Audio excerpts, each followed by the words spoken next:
When the tea arrived, for a moment the steam was all I could see. But then the steam cleared, and I turned to look at the people who were with me. It is curious to look at one's family and try to imagine how they look to strangers. I saw a large-shouldered man in a brown linchy suit that looked like it made him uncomfortable, and a woman drumming her fingernails on the table over and over. The sound like a tiny horse's galloping. It's called theater of the mind. She happened to have a flower in her hair.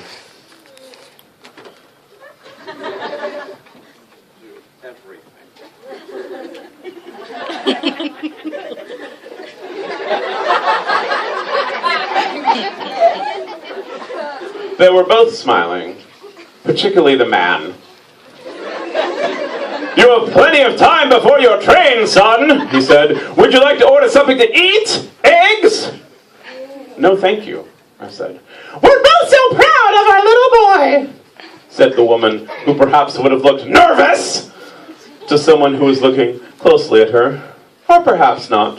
She stopped drumming her fingers on the table and ran them through my hair.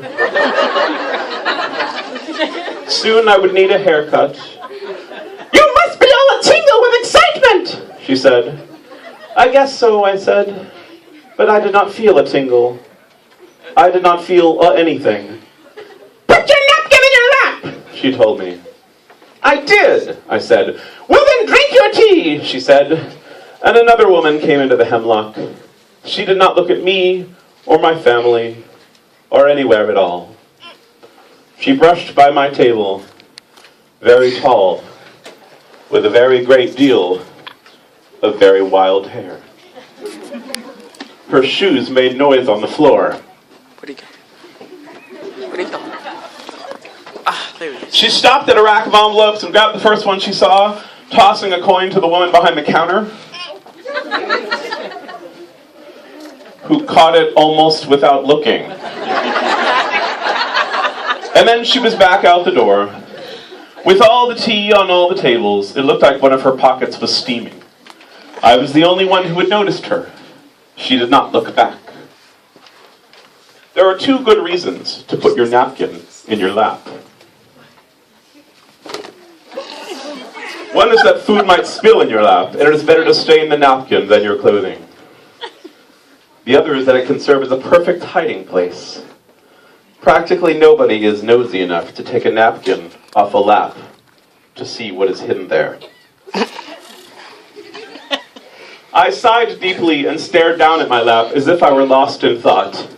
And then quickly and quietly I unfolded the note, then read the note that the woman had dropped there.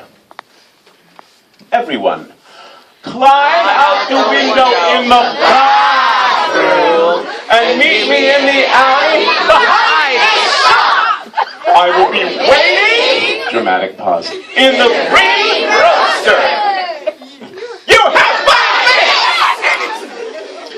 Roadster, I knew, was a fancy word for car, and I couldn't help but wonder what kind of woman would take the time to ride a roadster when the word car would do.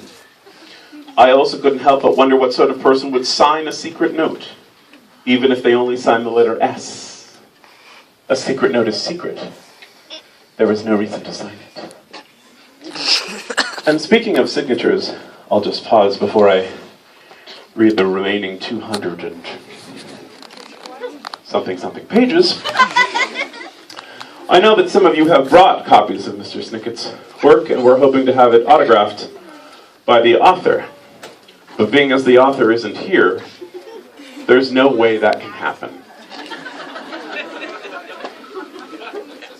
However, I happen to have with me the official Lemony Snicket stamp.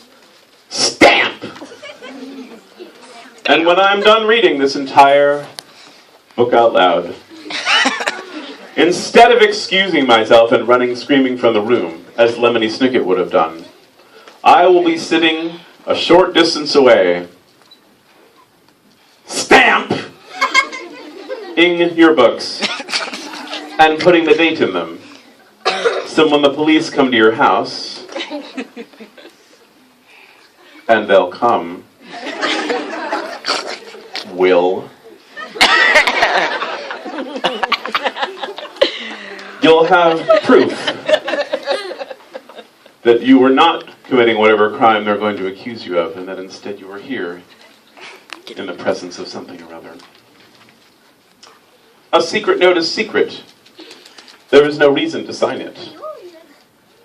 Are you okay, son? The man asked. I need to excuse myself, I said.